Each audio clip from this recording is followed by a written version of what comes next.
Welcome to the Sounds of Bartok's Fan. Just kidding.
All right. Let me switch my camera. Welcome to this week's What the Heck.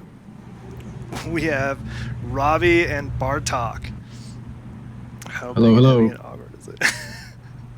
How big and how's everybody doing? Before I get into chat questions, I'm all over the place today. How are y'all doing? I haven't talked to you in a couple weeks. Take it, Robbie. I'm doing great. I'm looking forward to. I'm actually going to go to a live modular synthesizer event this weekend, and then next week I'm traveling and going out of state. And but I'm a little warm, but I am drinking some bubbly water to keep me cool. So that's how I'm doing. Great. What about you, Bartok? I think it's warm everywhere, but I think Bartok has it pretty bad too. It's warm, and I wasn't allowed to have my fan on, so it's even warmer now. But doing all right. Have my water with me. I'm jealous. I wish I could go to that show, Robbie, but doesn't align for that day. Should be a good show, though. Yeah, I'm also jealous. A live show is just like, I don't know. I haven't been to one in a long time. That'd be cool. I'm also doing pretty good, and also leaving town in about a little over a week to go hang out with a bunch of nerds. That's fun too. I've always wanted to go to that, and just never had the opportunity. So it's I can't wait. I'm stoked. I think you would enjoy it very much, and you would probably understand more than I do. That said, there will be no What the Heck next week. I won't be anywhere near a computer that could stream gracefully. I mean, I guess I could try on my Windows PC. I don't know about that. Anyway, there won't be one next week unless someone else wants to pick it up, which is cool. Yeah, so I'm looking forward to that. Also been like totally avoiding my synthesizer lately, not because I don't want to. I've just been like very preoccupied with other things, getting ready for that travel. Like writing some stuff for contests, trying to do contests. I always do poorly. Like, I'm terrible. I don't know why I participate other than I lose badly. Because I'm good at the intro stuff. Like, here's how to convert hex to base 35 or something like that. But like once you get to like how do you get how do you record like RF and control a Barbie remote control car playback, like that kind of stuff. I'm like, you could. But it's a wait. good learning experience, yeah. Oh yeah, I just learned a crap ton. Yeah. Absolutely. Yeah.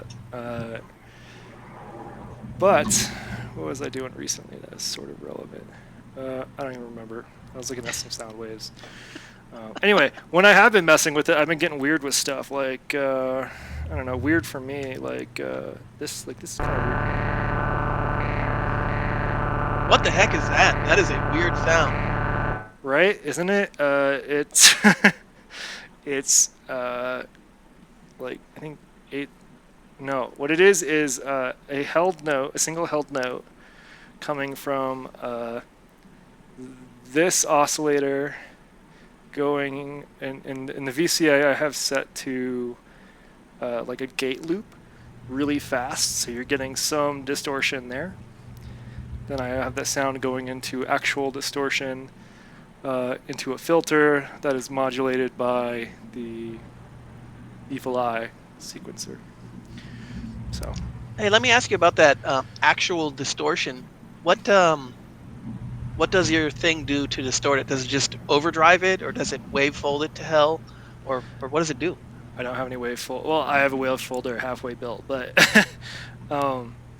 it's just the Proco Rat distortion, which is just an overdrive, if I remember right. So it's clipping it. Cool. Squaring it off a bit. Yeah, I love that.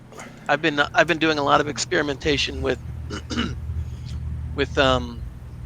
what they call bit crushing, which is it's kind of the wrong name because you're not affecting the bit depth, you're affecting the sample rate. And what Right. you're doing is by reducing the sample rate using a sample and hold, you basically introduce what's called foldback distortion, which is when you have frequencies above the Nyquist frequency.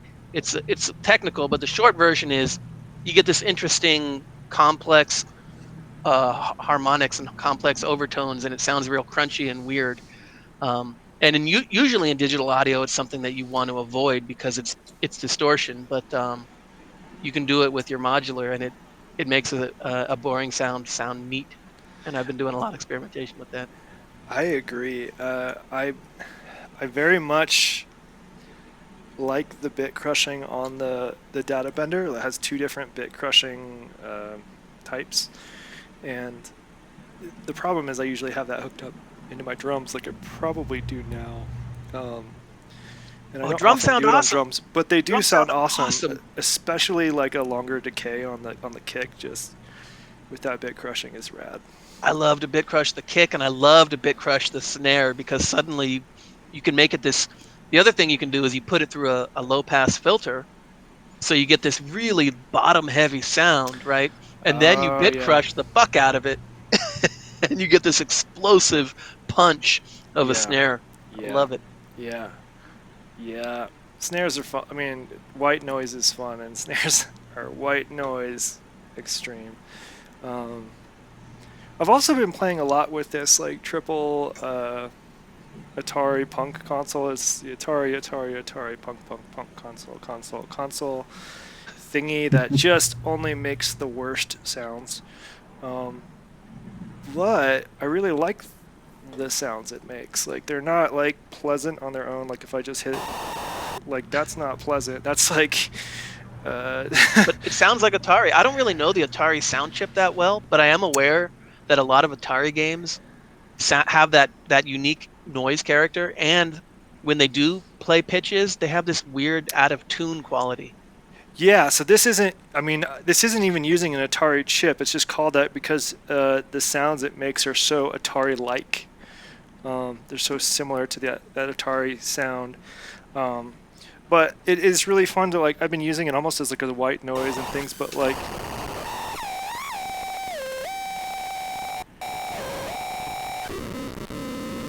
But like you can almost hear like it almost has a bit crushy effect, so that's why I thought of that. Like it almost Absolutely. sounds like it's bit crushed.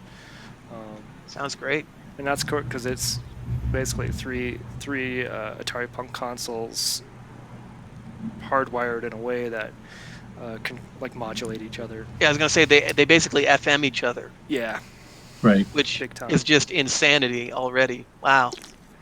What a Like, crazy. it's already a noisy, unpleasant beast. I have a little one outside that's a single. I should get that for comparison one day, but yeah, it's something I've been using a lot. I think it's pretty cool. It sounds very Morse codey. It turns out I like that sound. Yeah. Yeah, I've thought a lot about if I wanted my modular setup to sound like chiptune stuff, and I kind of came to the conclusion that if I was gonna do it, I would want to like actually use a sound chip from an actual console. So I Yeah. I decided not to get something like there's a module called Chips with a Right. Z, um, and it's not for me. That's not my style. I would want if I was going to do that, I would want to get like an actual NES sound chip in a module form. Yeah. So yeah, I mean the folks that have done that have done a. So there's a handful of projects I can think of. Like there's the like the Mega FM and the that uses the I think the Sega FM chips, and then there's like anytime you see Game Boy oscillators, those have that particular sound, and those are actually really high on my list. Like I would love to make some Game Boy oscillators eventually. That's sort of like a pricey uh, DIY project for me to acquire some Game Boys, but yeah. Yeah, the Game Boy sound chip is cool because it's kind of a wavetable thing for two of the voices, I think. Yeah, and there's a couple of ways that I've seen it done. There's one that like you're using the Game Boy's sound chip itself, and then there's another way where you're essentially like frequency modulating the clock rate of the Game Boy, Ooh, that's interesting. which is cool because then you get some serious glitchy effects on the screen while you're doing it. I have never Jamie Riley says BitRaiser does bit and sample rate reduction. I've never even heard of that module. I'll have to look into it. That could be cool. I'm not super interested in bit rate reduction just because that just increases the noise floor, which I got enough analog gear that I have plenty of noise floor. But the sample rate stuff, I think, creates an interesting character. It's a Roland module. Yeah. I'm going to share the screen so that we can all see it. A Roland, Yes, the bit like, raiser. and Bit they made raisers by Roland. is it Euro rack or is it like a guitar pedal? No, it's No, actually it's Eurorack. Eurorack. I didn't even know they made Eurorack until right this second. Yeah, bring that bad boy up. And oh, I just have to hit the on the screen thing. There we go. Yeah, so that's the BitRaiser.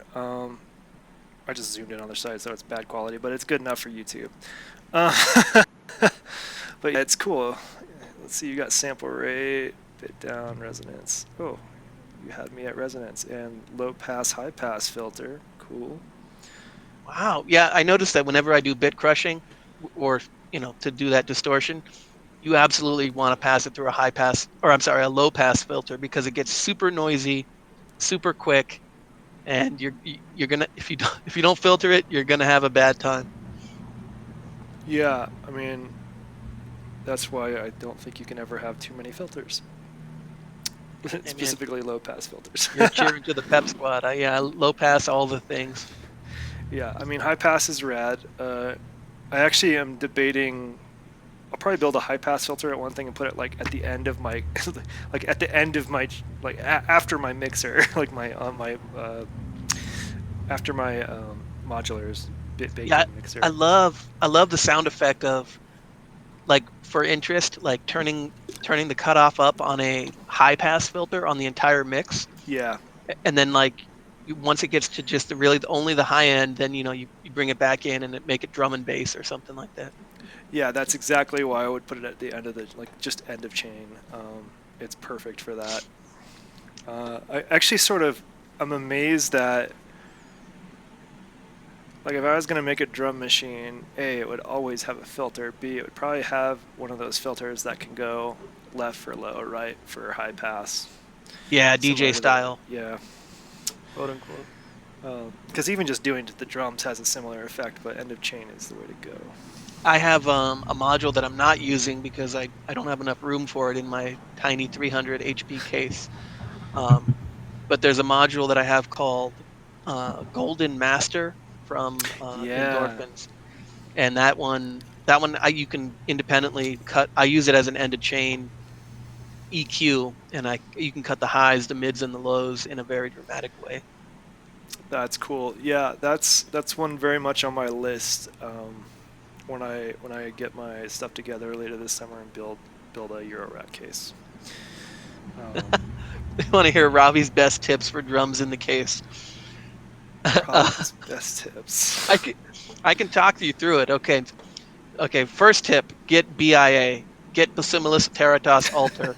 You can do an entire drum kit. It can sound like a real drum kit. It can sound like a glitch drum kit. You can do everything. Tip number 2. This is for a kick drum. It's very simple. You put an envelope into a sine wave or a square wave or a triangle wave, whatever.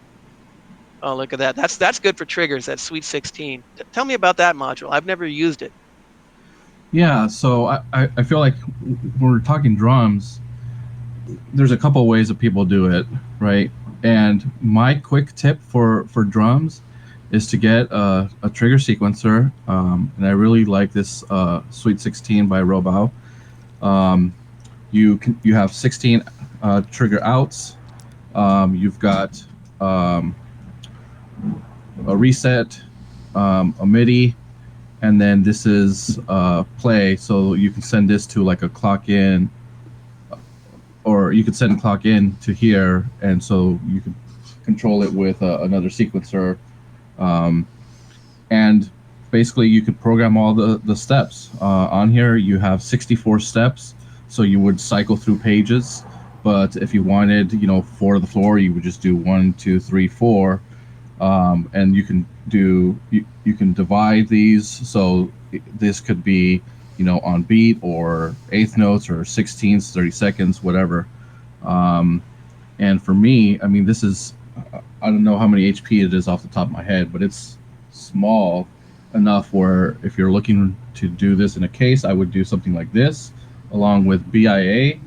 And then if you don't mind using drum samples, the Erica Synth, the Pico drums are great because you get 2 samples per device, and the way I started was BIA and then 2 of those Picos, so that right there gave me 5 different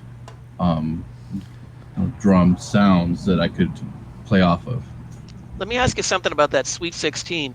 Can you do like probability stuff? Like, can you do like this thing only has a 50% chance of triggering, or 75%, or something like that? I don't remember about doing probability. I want to say no, because that doesn't sound familiar. I know you can do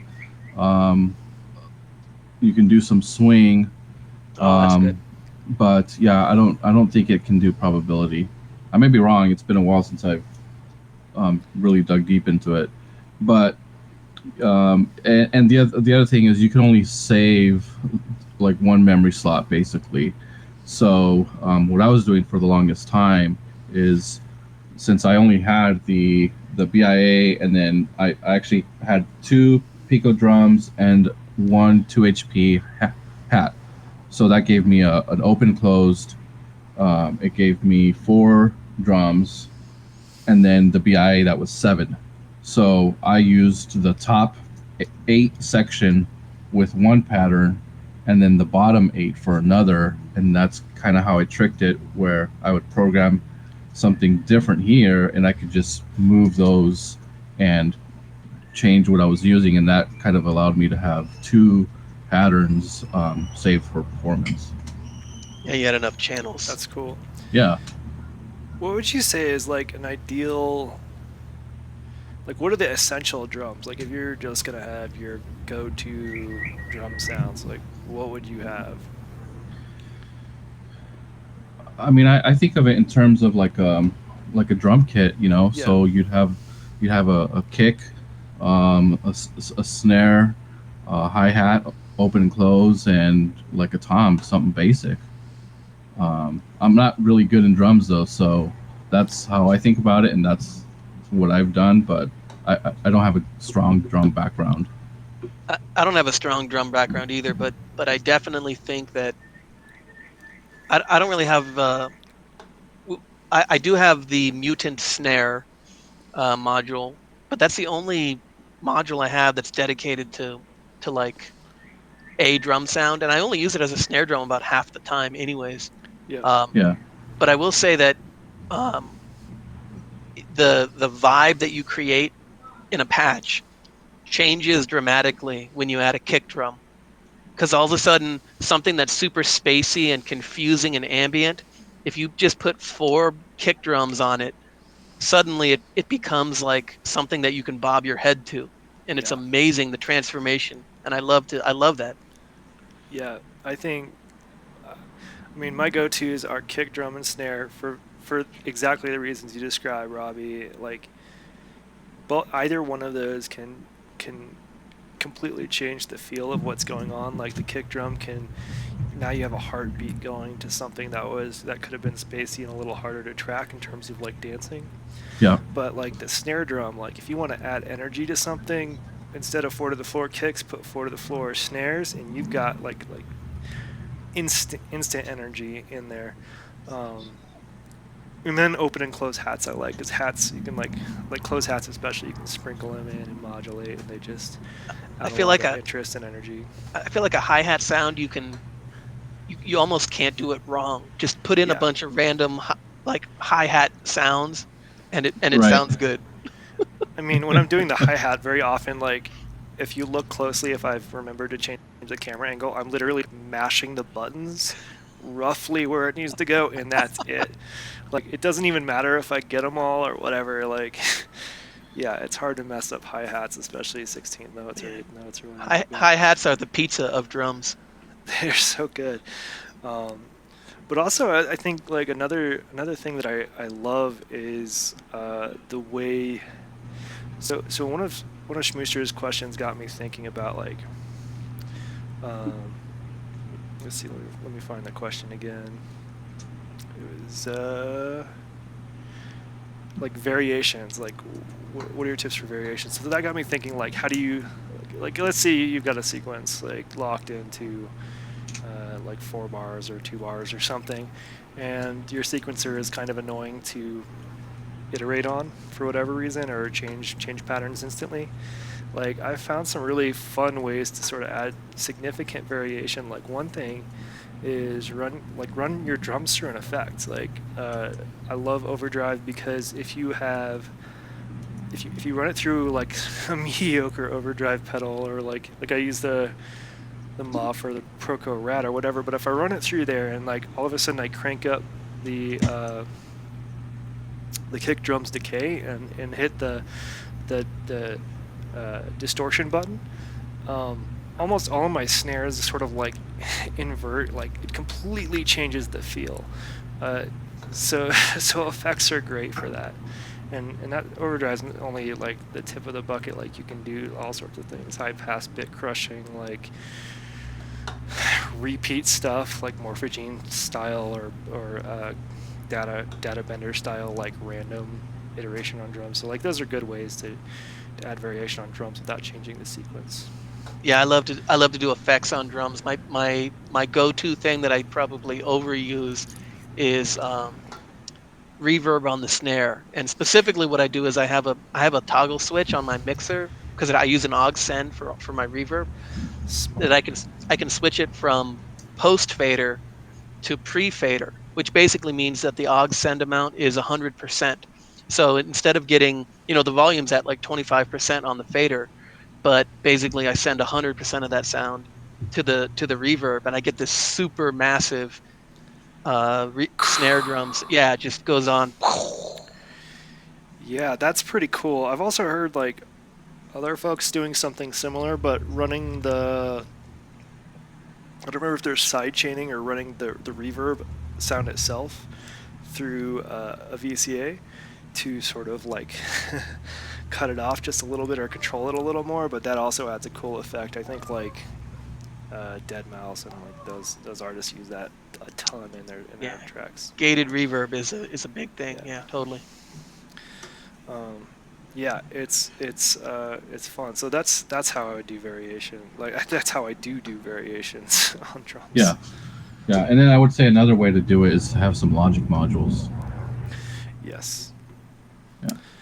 Logic modules. If you've got a sequencer that has the ability to switch patterns or add some randomness into it. Yeah, I have another way that I have variations on my drum patterns. So maybe you've heard of this song. It has over 1 billion views on YouTube. It's called "Take on Me" by a group called Aha. I've never heard of it. Well, in please case don't sing it. Yeah, let me sing you the intro. But anyway, so this song it has a very quintessential what people now think the 80s sounded like vibe to it. But there's a part where in the verse the drums switch from the normal full-time drum beat. They switch to like a halftime kind of beat where they go half as fast. And I heard that and I was like, you know what? That's awesome. So I'm going to do that always. So every time I make a drum pattern, which I usually use the variegate for, I do a second pattern that's almost identical, but just half as fast. And I can switch between the two, and it creates a ton of drama when I switch back and forth. You know, I did that an absolute ton with the BeatStep Pro because it's so trivial to go half or like double speed. Like there's like a hotkey to do it, and it's awesome. I do it all the time. I don't do it as much with drums, but I do it more so with like synth sounds and things like that because it's a similar effect with synth sounds. Like you go from like 16th notes to half notes. Like that makes a huge difference in the feel of what's happening. But yeah, I would love that featured in my sequencers. I do miss that a lot. I think that's epic. I think with one thing I'm jealous about some of the modular sequencers is that you could do something like have a clock divider in front of the sequencer that you could then like crank it down. Yeah, on the Erica Synth Black sequencer, you can change individual channels to be half or 3/4 or 1/4 or 1/8. Cool. So you can get weird. Yeah, but you can only multiply by 2. You can only double it, yeah. That's okay. I like multiples of 2. It's mostly what I write in.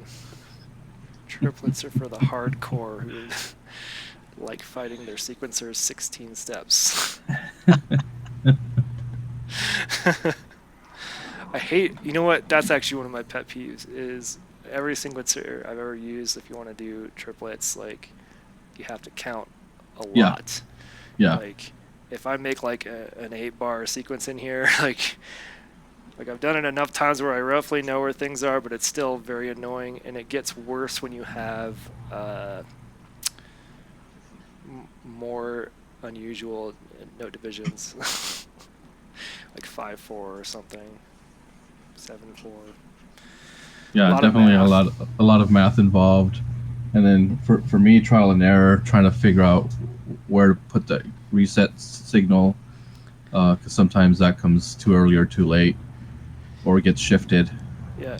See, what I don't understand, like, let's look at my sequencer because they're pretty much all the same or similar. So you've got this friend here, and when it's playing on the steps. Can you zoom in so it's just you, so it's even bigger? Yeah. Let me zoom in. There's the button. Yeah. So you've got this. When I hit play, like, it'll go through the steps. Let's actually pick a different thing. Like you'll see it's like it just goes through the steps, right? Like it's pretty standard. I don't understand like why if I'm in, I don't know, triplets like 3/4, don't start the next bar here. Just end this one here and start the next bar on the next page. Like if I'm paging through it, like do that. Make it simple for me. I don't know. but that only works for dividing by anyway. So you can't tell it to like not play steps or something like that. Well, Like what literally happens? skip over a step. Yeah. So what happens is, let's do it on a track I'm not using. Yeah, and go to like signature 3/4, and right now I've got 1 bar, so like I can only fill up 1 bar worth of 3/4, so that's 12 steps and 16 notes. I can zoom in and do 8 notes, etc. But if I change the length, so if I change it to 2 bars, for example, and I duplicated it, the next bar is actually starting here on step 13 and then wraps up on 8. So that's what I mean by doing math. Oh, the pages don't make yeah. It would be nice just if it just ignored those last 4 pads and start on the Right. next page. Right, that's what I'm saying, because it's much easier to track, especially with something like 3/4, when you get to like 5/4, where you have more steps than is visible on the grid. Like, it gets a little hairier, but I still think it would be nice, even if I had to hit this button more, like if it like stopped at the end of the sequence until I hit the next. Anyway, that's my pet peeve there. I get so lost. Like when I was in Polyrhythm Town for that New York modular, that was I got so tired of counting pads. Like I You're knew like, wait, too. am I on page 2 or page 3? It's like, Like oh man. on 15, 16, or like those other, like I just had it down. Yeah, I need to explore more of that. I'm using more and more of I have a Euclidean sequencer called Dot, which is kind of like grids, but it can only do Euclidean sequences and XOX style. So you can pick which individual triggers you want, but it doesn't have pre-programmed patterns like grids. That's yeah. But I've been experimenting with that, and I bet if you send it, you can control the length manually on it. So if you set it to 6 or 12 or whatever, however many beats you want, you can get interesting patterns out of it. But I need to explore it more. There's so much more to do with it.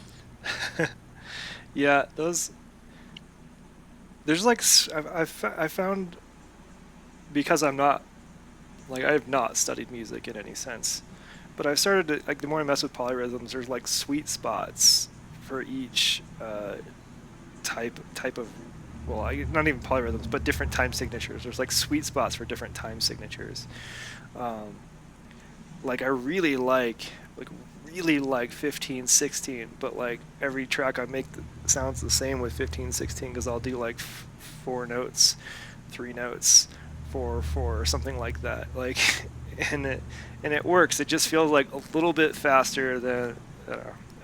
So I kind of dig it. So that's one I particularly love. And like I think what was another one I used a lot, like 11 something. It's like Terminator, very like makes all your drums sound like the Terminator soundtrack. Yeah, so that's actually another way to get variety on your drums, is if you could change the sequence length to something that's not 4 or 16 or 8.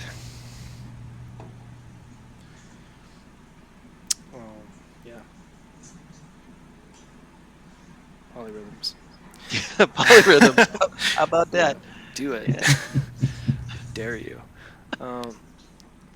New release candidate 1.25 for the NerdSec. Yeah, don't talk to me about NerdSec. I'm so jealous of that module. It's a really awesome module. It's like, to be honest, I imagine that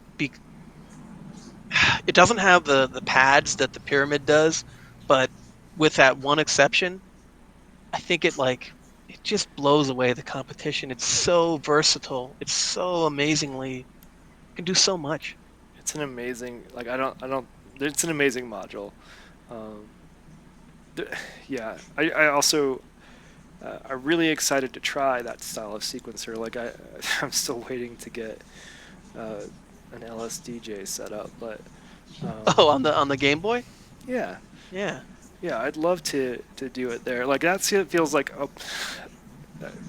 a medium that I don't mind spending a lot of time staring at a little screen playing with it. Like, that's fine.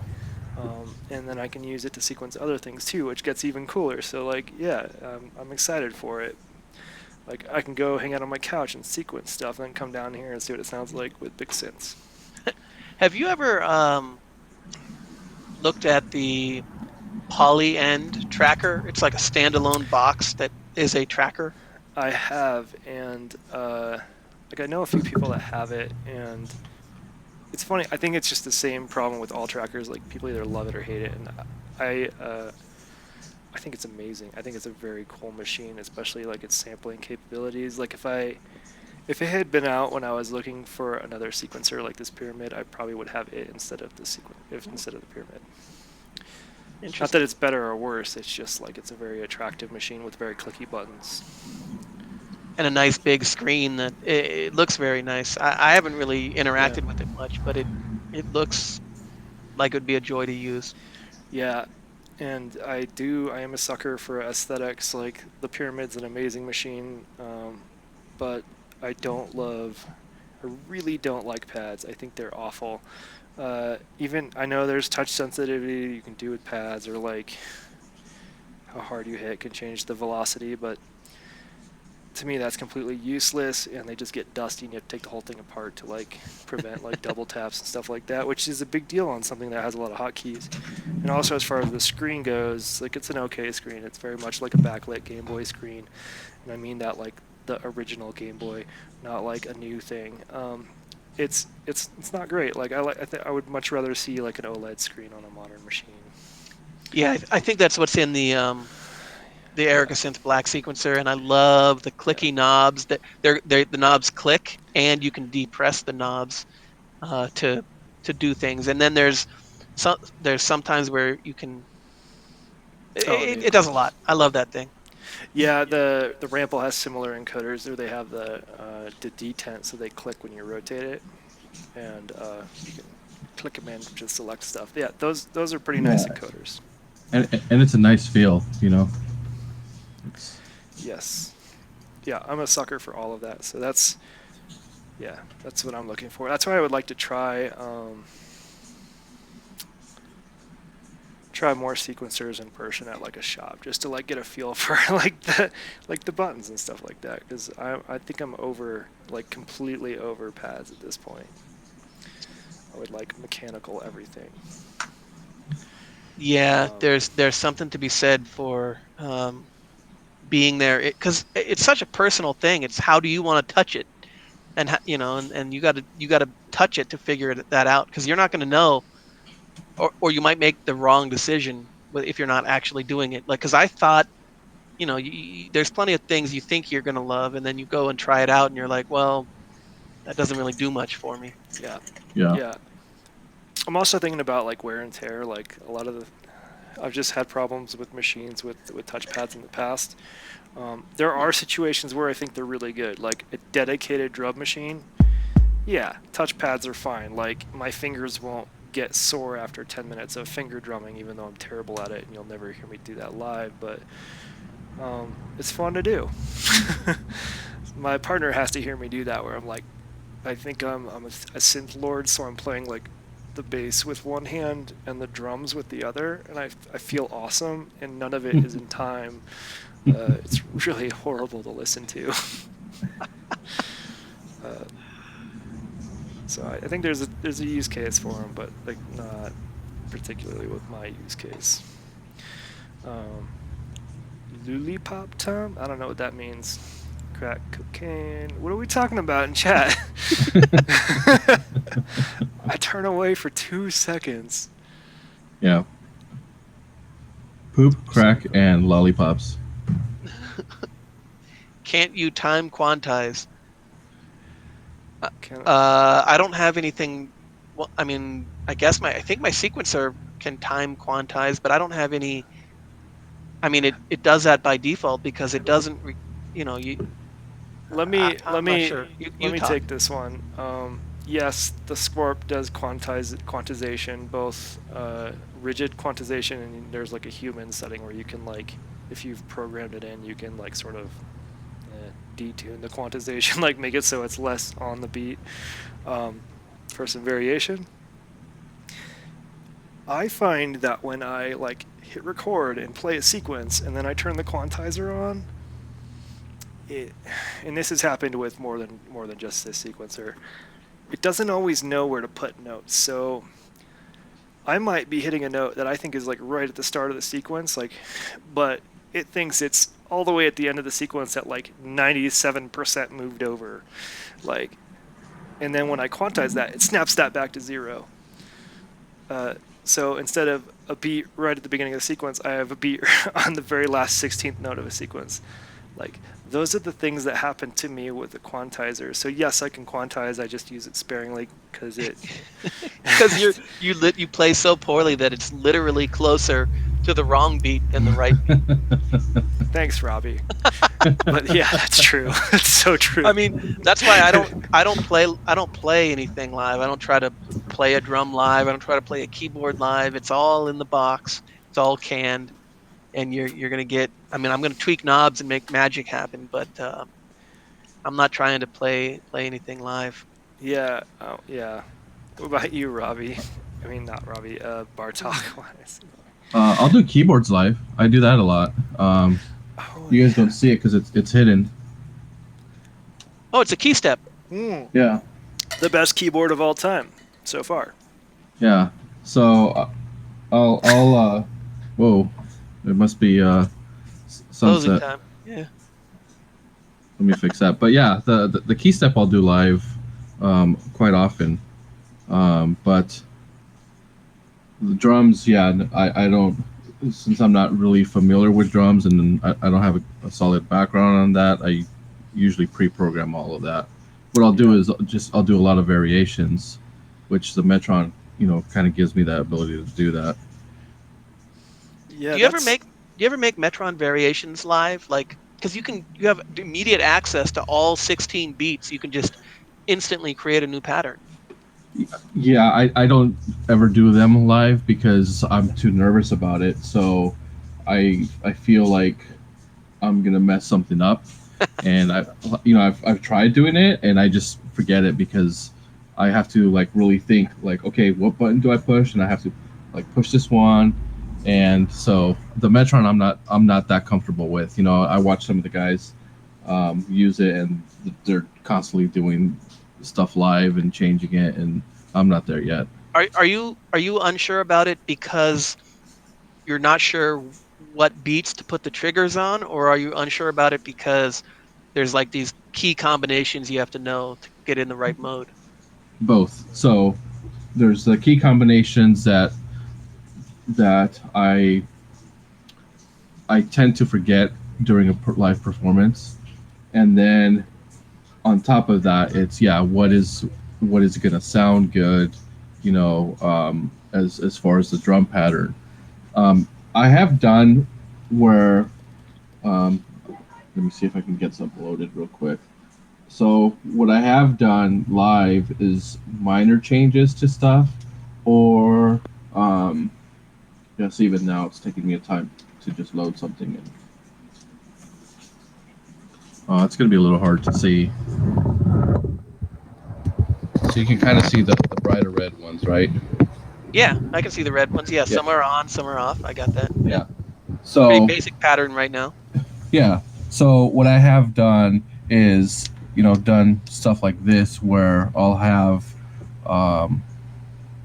a basic pattern, and then I know, okay, I'm going to turn off the 2s and the 4s, or I'm going to turn off the 1s and the 3s. And that's kind of as detailed as I'll get for live changes.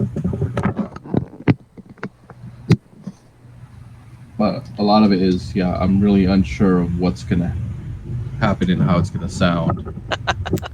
I mean, I'm the exact opposite. So, I mean, I'll do some stuff on the keyboard in terms of like synthesizer sounds, but for the most part, I'm pretty confident in drum sequencing live because I don't use very much variation in my drum patterns. I don't know what they sound like. But the reason I can do that is because the pyramid allows me to have sort of switch. I'm just vaguely pointing. Allows me to have, I can assign 2 different tracks to the same instrument. So I can play, if I wanted to, 2 different sequences at the same time to the same instrument. So I'll leave the one drum running, switch over to the second sequence, which will be muted, program in the thing, which I do have to think about a bit. But once I get it in there, I can, do some build up and then switch over, and it's magic. But that's the extent of me doing it live. It's not like I'm playing the drums in with my fingers anywhere near in time. So if you can do that, if you have the option to sort of switch sequencers for your drums, that's one way to do it. I have the I use my dot, my Euclidean sequencer, and kind of like grids, you can just turn the knob up and get more.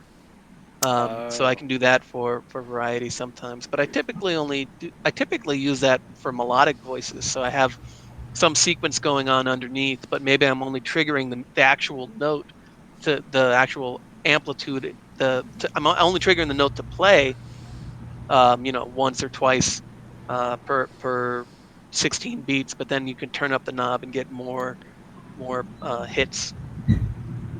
It adds some variety. Yeah, that's nice. It's cool when that happens. I poorly use my quantizer to do the same thing. So like program in like whole or half notes, and then turn the not the quantizer, the arpeggiator. I'll turn the arpeggiator on, but the arpeggiator is set to like half notes first, and then I'll slowly crank it up, which isn't quite the same variation, but it has a similar sort of fill effect if you do it right. Yeah, you can at the turn of a knob, you can increase the intensity or decrease the intensity. And I could also add some randomness after that too if I really wanted to, but I never do. When you do that live, do you have any issues of it multiplying but now being off rhythm? Because I have that issue. I've noticed, Robbie. I don't know if you have on this black sequencer. If I have a pattern going and I divide it, it's now it kind of starts that division when I change it. So if I would need it to be in step with everything else, I have to stop it and restart it. Right. I've had the exact same issue. One solution is a reset signal, but that's kind of like using a sledgehammer on it, right? That's like right. Reset everything. But yeah, the stop and start, I've used that, or I just don't change it. I don't change it in that way. Right. Okay. If I need them to stay in sync. So I feel like that's something that could be resolved via software update, if possible. Because yeah, it should just be an option to, like, you should be able to either do it immediately or only change the multiplier when the sequence restarts. Right. And the pyramid handles this really gracefully. And the things I've noticed this on other sequences in particular is if you've got like a 1-bar sequence that you now want to make a 4-bar sequence, then things get sort of murky. But the pyramid does a really good job. So if I start with a 1-bar sequence and it's playing 1 bars and I let it play for 13 bars and then I make it a 16-bar sequence, if you look at the playhead on the pyramid, it's actually like on bar 13 of the 16-bar sequence. Like as soon as you do that, like so it still knows where it is, or roughly how many times it's played through. So it can always line that up to however many bars you need, I guess. And then same thing if you go back to 1, or if I go to a 3-bar sequence and it's like doing funky out of time stuff, and then I go to a 4, it sort of snaps it to where it would be if it had been playing 4 bars the whole time. So I think that's something they could do with software pretty gracefully. I mean, Voltage Block does the same thing. That's my CV sequencer. Yeah. You can manually pick out steps or arpeggiate through steps by pressing the buttons.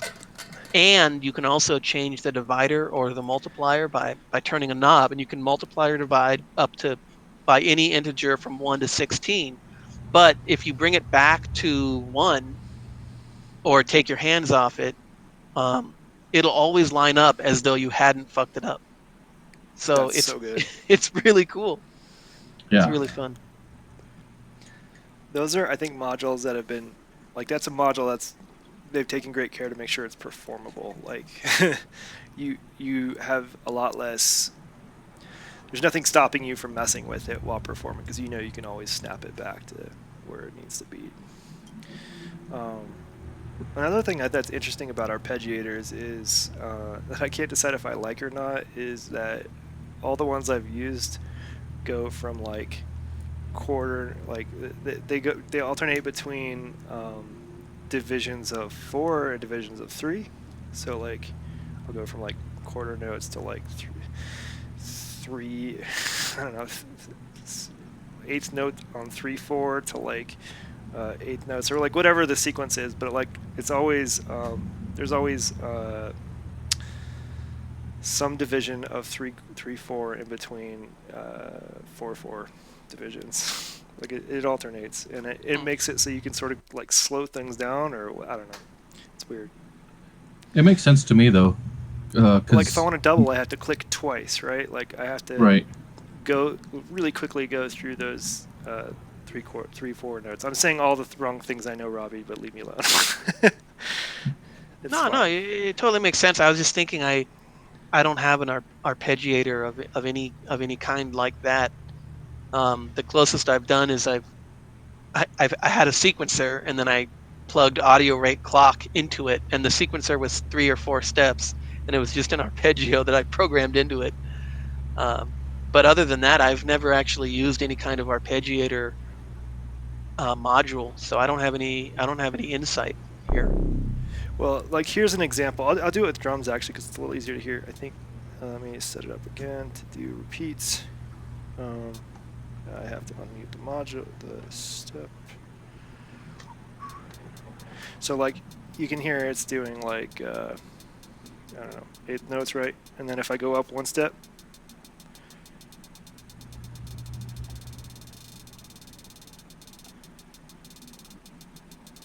like I guess it's might be more noticeable with the kicks. Let me mute some stuff and put a metronome on.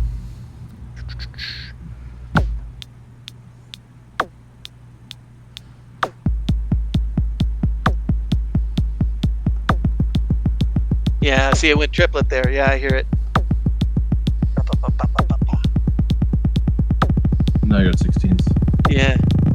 30 seconds. And then you get into audio rate. Yeah. Yeah. So I don't know. And when rotating through the knob to do that kind of stuff, it does the same sequence of those. So you don't like that, or you do like that? I don't know. Sometimes I do like it because, like in this case, like with the bass note, like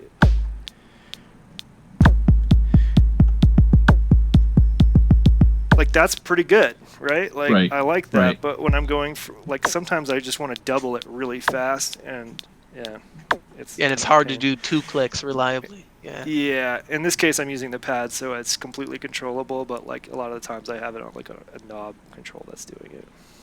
Yeah. Glad you're enjoying this. Any questions? Yeah, so this has been a good one on drums actually. This is like all about how to mess with drums a bit. I just wanted to say you don't need a kick drum module.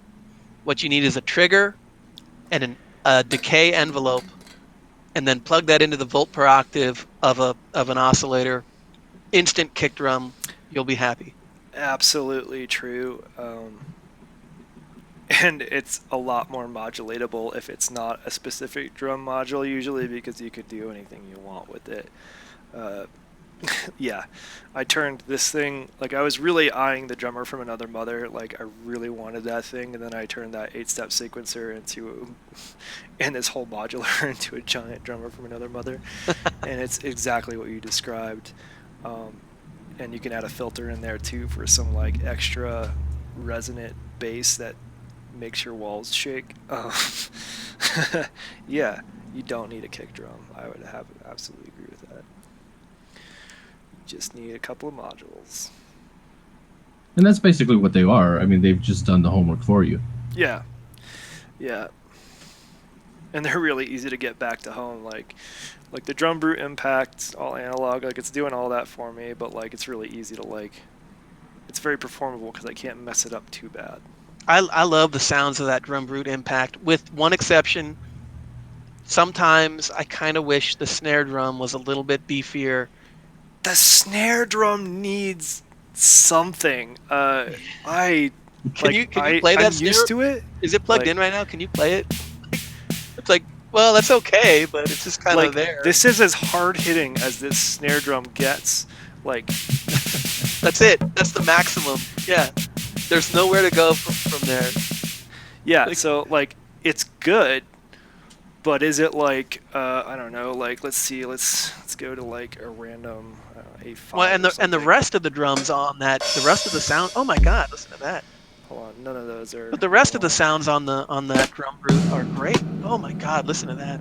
I don't know. That's all Rample stuff, but there's a Rample kit that has a really nice snare somewhere, and I'm just don't remember which one it is. But anyway, like even this like is a wimpy snare, but like compared to,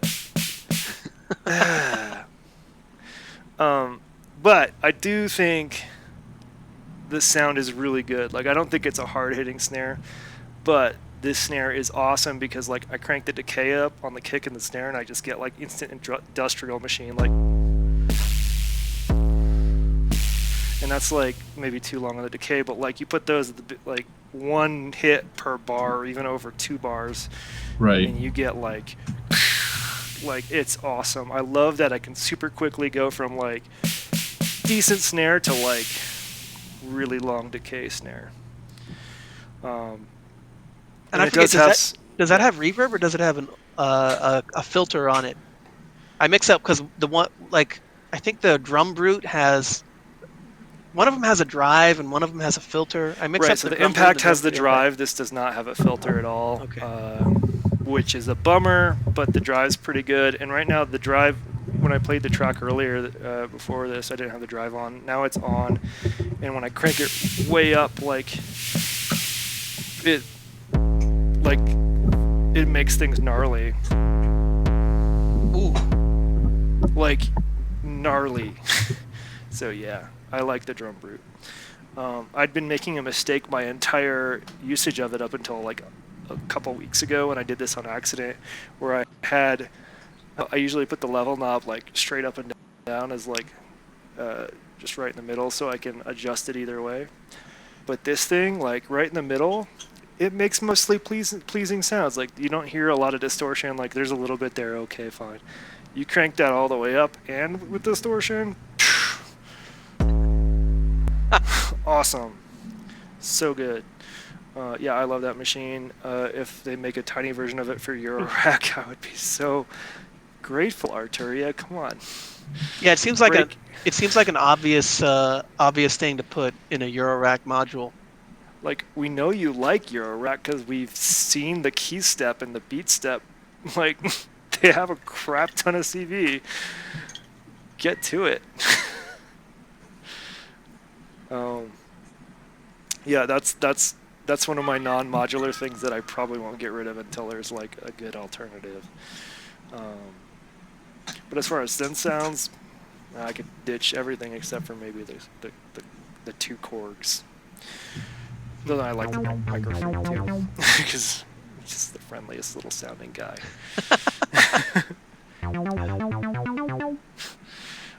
So happy. Speaking of arpeggiators. Speaking of happy music, Yeah. that's all I make. Yeah. Yeah, and another thing about those drums, like running those through filters, running them through the data bender, and like using its distortion, like those beef things up significantly further if you're into that. Yeah, I like drums. Everything with drums. Was that Duran Duran? Pretty much. No. No, I forget what I was doing with it, where I set the arpeggiator up, but it was to show my part or something. I don't remember. Yeah. I do think, as far as sequencers, the key step has my favorite with the spice and all that fun stuff, but not key step, the Micro Freak. That's what the sound was coming from. Yes, I would love a Not a pad, but a touch keyboard style sequencer and controller for everything. That would be just ideal for me. Oh, so like if the Micro Freak was instead of being an awesome synth, if it was more of a controller or a sequencer type thing. Yes, like if Mm. if the Micro Freak and the Keystep had a love child, that's what I want. The key step, but with the Micro Freak interface, that would be an interesting module. I don't know Yeah, if I would because like that or not. Hmm. I might hate it when it comes to drums. I'm not sure, but because I use the Keystep primarily for drums, and I love it for that. Which doesn't make sense because it's a keyboard, but it's way more accurate than pads. Yeah, I've never really used the beat step or the key step. I've certainly touched enough keyboards in my life, but I don't have a lot of experience with pads. But based on what you're saying, I guess I'm not missing much. You're not missing anything with pads. Like they're cool on drum machines. Like the drum brute as a standalone instrument, like to sequence on or do anything else with, ridiculously awesome. And the pads work pretty well for it. I just don't love it because almost everything I've had that has pads, they either have like size issues, so like that's a quality control thing where like the pad might get stuck down, not because there's something sticky on it, but just because like the pad's just slightly too big for the hole, and that wears down a little bit over time. But the worst thing is when there's dust under there and they get flaky, so when you hit the button down, instead of hitting one trigger, it's like two triggers really fast, which can really mess up sequences quickly, or controls quickly. So that drives me crazy. Thankfully on the Pyramid and most of my devices, like they're pretty easy to get inside the hardware and clean them out if I had to. The Circuit is an example of somebody that, or a machine that you basically need a hair dryer to melt the glue off the bottom to remove the entire rubber bottom to get access to the screws, so you can clean it and fix the pads. What were they thinking? You gotta hide the screws, like make it cool, like Apple or whatever. Actually, let's talk about Apple for a second. On one of their old displays, the Thunderbolt, when that cable wears out, because it's that same deteriorating cable they use for everything, Right. there are no screws anywhere visible on this thing because it needs to be smooth in Apple or whatever. You literally like need to get suction cups, put them on the screen, because the screen's held on by strong magnets. You pull the glass off. Behind the glass, there are some screws. So you take everything, literally the entire thing apart from front to back, and then you put that cable in, and then do the reverse. What the hell, man? Just it's okay if there's a screw visible. I know Literally, somebody built no it. one is looking at the back of my monitor. Like, yeah. Anyway, make things easy to take apart. That's my, Wow. yeah. I mean, that design is probably because they don't want you to take it apart.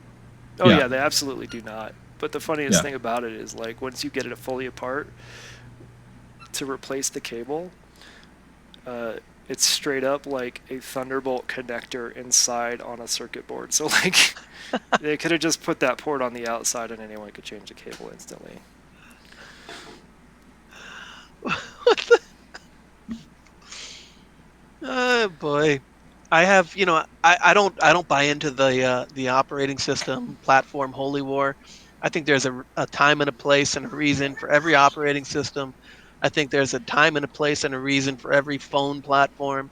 That's great. If you're happy with your iPhone, if you're happy with your Android, whatever, if you're happy with your Symbian OS flip phone, great, more power to you. But I don't believe you. You know why? why? I've heard what you say about MIDI.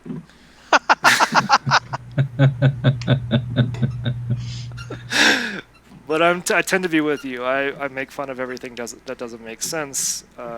That includes a lot of PC hardware, and because I think Windows actually does a lot of good stuff as an operating system. Especially Windows 10, they made it harder to make rootkits. That's for sure. Yeah, for sure. And Apple, like somewhat the opposite, where I find their hardware mostly pretty awesome, but there's a lot of complaints I have. about both of them. Anyway, yeah, use whatever you like. It's fine. Use your Firefox phone from when that was briefly a thing if you're into that. Yeah. Okay, Yeah, use your Windows CE phone or whatever. I'm still on Palm OS. Palm. Palm OS. Is that even still around? Like, I feel like that's one that somehow stuck around. Maybe that's Blackberry. Blackberry. That's another one that bit the dust. Well, it just became Android. It just became an Android distribution. That's funny. Yeah, it's like, do you want Android that is really good at email? Well, Get a Blackberry. really, it was Microsoft Exchange 2003 with ActiveSync that killed the whole purpose of BlackBerry. Yep. And having the BlackBerry mail server to sync everything. Once that came out, that wiped BlackBerry out. It was all about the keyboard. That's what made BlackBerry successful, is having that full QWERTY keyboard for your little thumbs to press and enjoy. And you know what? That keyboard probably rules because it's all mechanical keys that you can feel.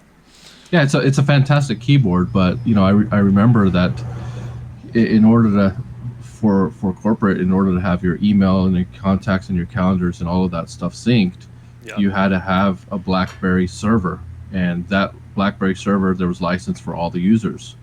And when Exchange 2003 ActiveSync came out, we completely got rid of all of our BlackBerry server and the annual license for all of that, and that to me is really what killed it. The device was fantastic.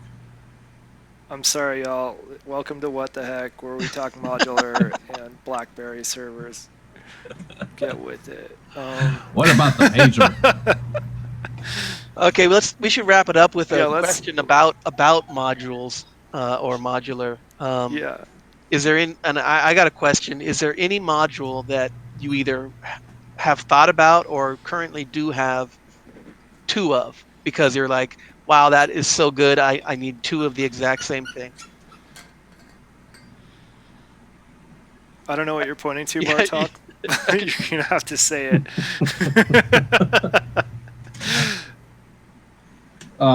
Yeah, I've got the Trogatronic M11 VCA. It's a VCA, but let me see if I can get in here for you guys.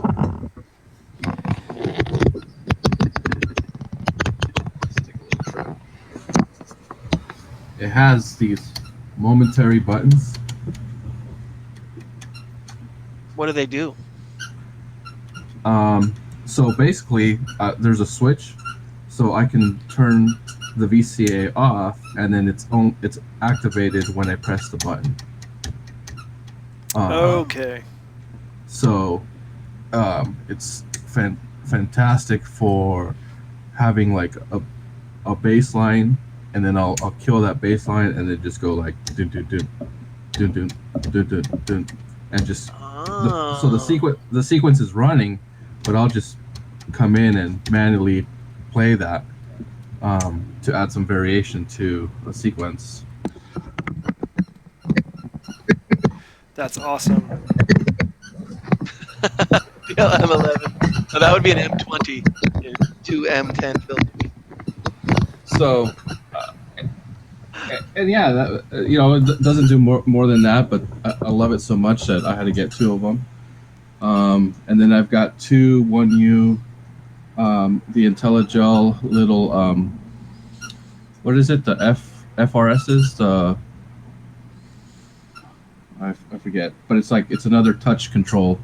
So I've got CV or gate depending on what I connect to it, and it's activated when I touch it.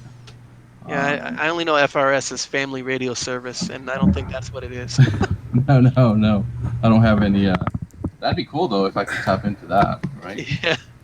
It'd be like the radio music module. Here, I'll look it up real quick. While I do that, do you guys have any? Yes, is the short answer. And I don't know if I made the camera better or worse, but I'll just point to things and talk. Yeah, so I'm very guilty of buying two of things I like regularly.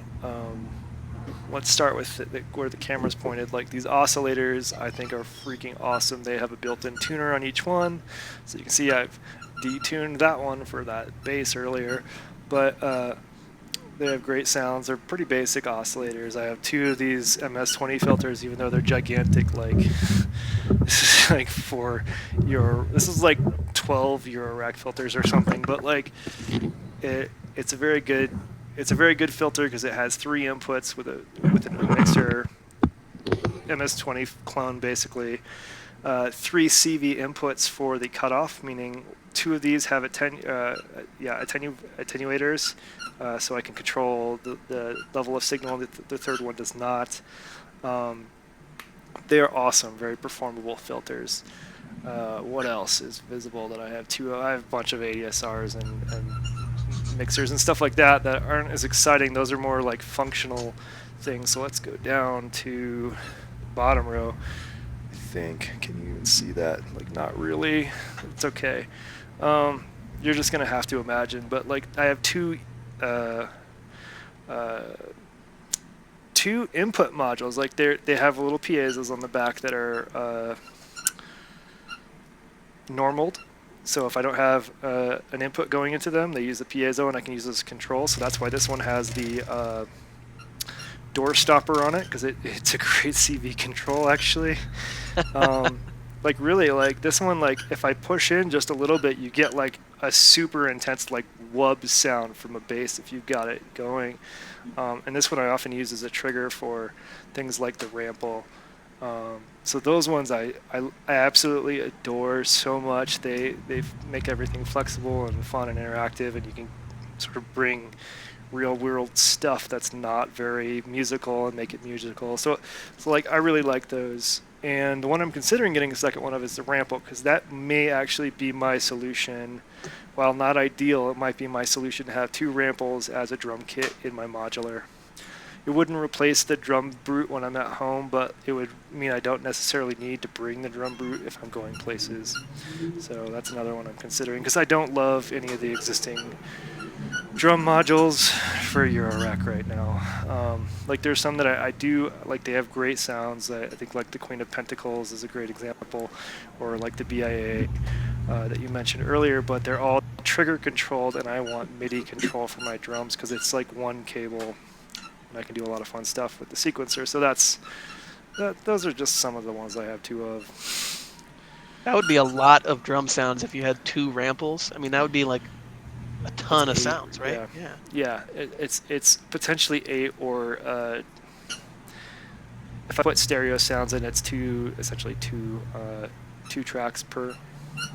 Wow. And so I think that would more than cover my needs. But the problem I don't love about it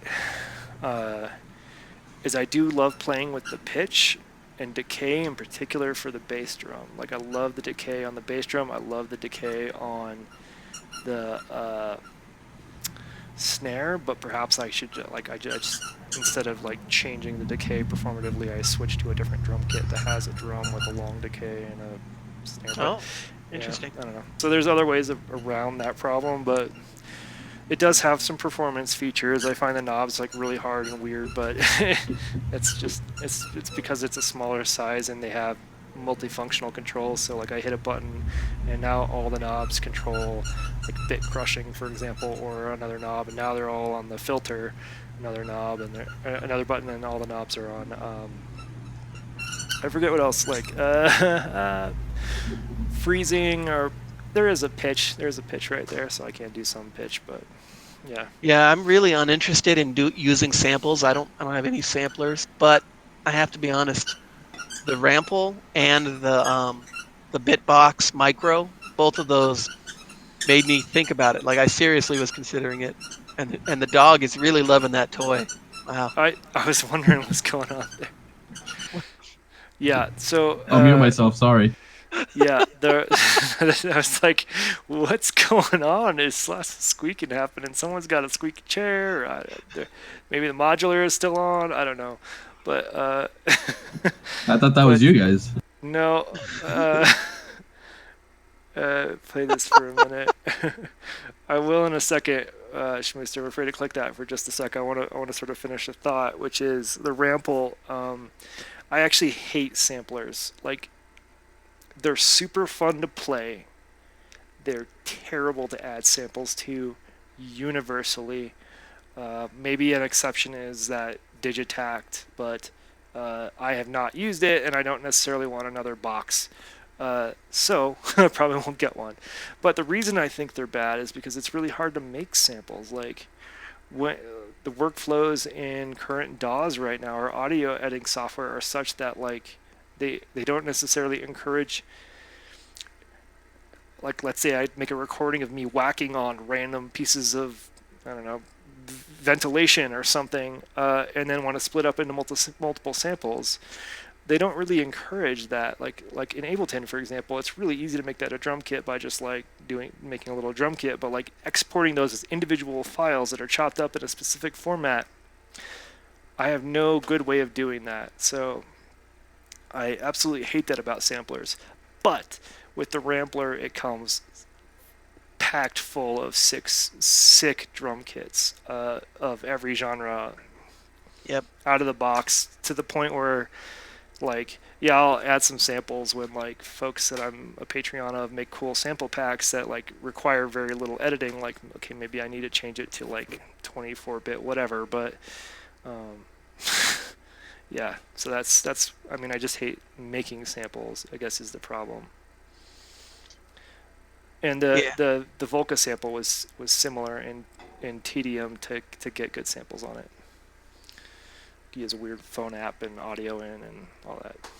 Yeah, I don't think I want a sampler, but when I see you play the Rample, or I see other people use the Bitbox Micro, I'm like, it like makes me think twice, and then I go and look it up and read about it, and I'm like, nah, I'm good. But then I see somebody else use it, and I'm like, oh, maybe I'll give it another shot. The second you read something like 4800 kbps, 16-bit mono file, like, I'm out, man. Oh, sorry, I didn't mean to have one camera showing. Well, we had the star of the show up for a while. That was good. That's okay. I'm sorry. I was looking at you the whole time, though, because I can still see all the camera. I'm going to move that away so I don't have to do that again. Okay, what did you want me to play? Okay, this is like, No. Man, you're rolling the dice by clicking this live on air. Jesus. Copy. Well, I'm not going to play it live on air. I'm going to watch it on my computer for a second. What the... Copy. Okay, there we go. Thanks, YouTube, for being janky as F. It's just Mario Mathy. If you're not familiar, search up Mario Mathy or click the link.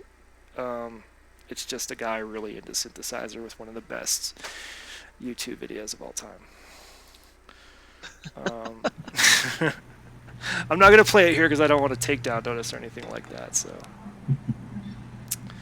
and from what I know, it only takes like a fraction of a second of a clip that already exists for those matching software copyright holder stuff to mess stuff up. All right. So, Robbie, did you have any duplicates? Oh yeah. Where are your duplicates? I only have a single duplicate module, and it's the Erica Synth Pico filter, which is like a Polyvox filter. That's a 3 HP tiny filter, and it just has this wonderful squelchy resonance, and it's kind of unstable, and it's really it's noisy, and I love it. And I got one, and I was like, well, this is the coolest thing ever, and I almost always use two. That's awesome. Yeah. Unstable filters. Awesome. I love when you crank up the resonance really high, but then turn down the cutoff, so you don't really hear the resonance, but you get this weird unstable sound. Ugh. Well, Yeah. It's creating this like, from my understanding, if it's similar to what mine does, it's creating basically a second sine wave sound that's causing occasional what's it called when two frequencies cut each other out? Phase cancellation. It's doing some occasional phase cancellation, which gives you that sort of unstable, heavy feel. Like it's heavy sounding when you do that. If you have like good bass on, like if you're using thin headphones like these, you won't hear much. But if you got good bass on, like it shakes. Like I'd be afraid to do that like live unless I knew I wasn't gonna blow stuff up. Yeah, totally love that. Yeah, another thing I've been doing just a lot recently is running a triangle wave out of the same oscillator that is going through my filter to modulate the cutoff knob. You might need an attenuator first because you just want a little bit of it, but that'll also make sounds a little nastier.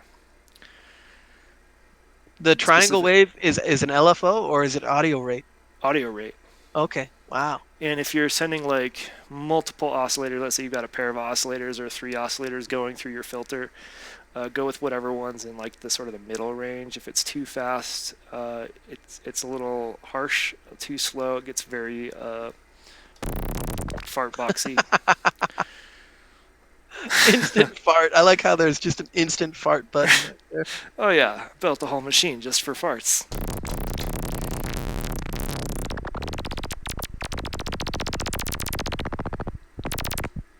Anyway, fart box solo. Don't hear that on every channel. All right, it's well over. This has been a really good one. If anyone wants to be on next week, well, it's all yours because it's EMS. Because I'm not going to be here. You can do whatever you want. What the EMS? Yeah, join the Discord. Yeah, join the Discord. Stream some stuff. It can be good. It can be bad. We don't care. We love it. Actually, I don't know that I hear a lot of bad stuff. It's usually my stuff. Like I listened to one of my tracks from the other day, and I missed the drop for like every single time for like 10 minutes, every single one, and there were a lot of drops. On my last stream, I had a live mic, and I didn't realize there was a live mic, and you could hear like stuff in the room. Oh yes, funny. Yeah. 2 streams ago, I think I did that. I actually only had the live mic on and not any audio from my synthesizers. So I was making like dramatic speeches through like my laptop mic, and with like the like sprinkler system on in the background and like shit like that. So that one I edited on my channel at least. It's probably still on EMS if you're into that sort of thing. Yeah. Someone was like, "There's no music. You're rocking out really hard, but we can't hear anything." Yeah, you're talking a good mess about all these rich guys, but exactly what happened. Yes, it's that one. I was like, man, I was so pissed off after that.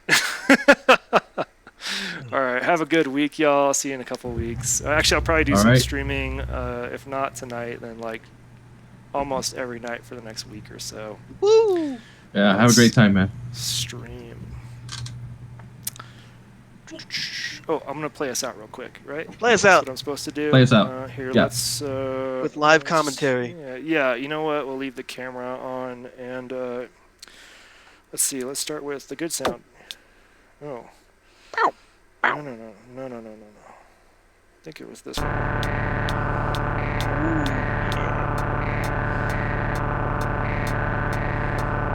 I don't even know where that hat is coming from, but okay. Did I like set a sequence?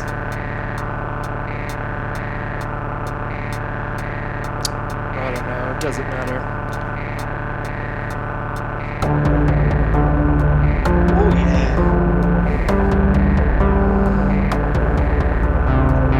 So good. Very classic Hex 7.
Seriously, I don't know what the quarter note close hat is coming from. There's just a mystery hi-hat sound. It's gotta be the ramble, right? The track is off. There's no reason there should be quarter notes happening right now. Alright, have a good week, y'all. All right, you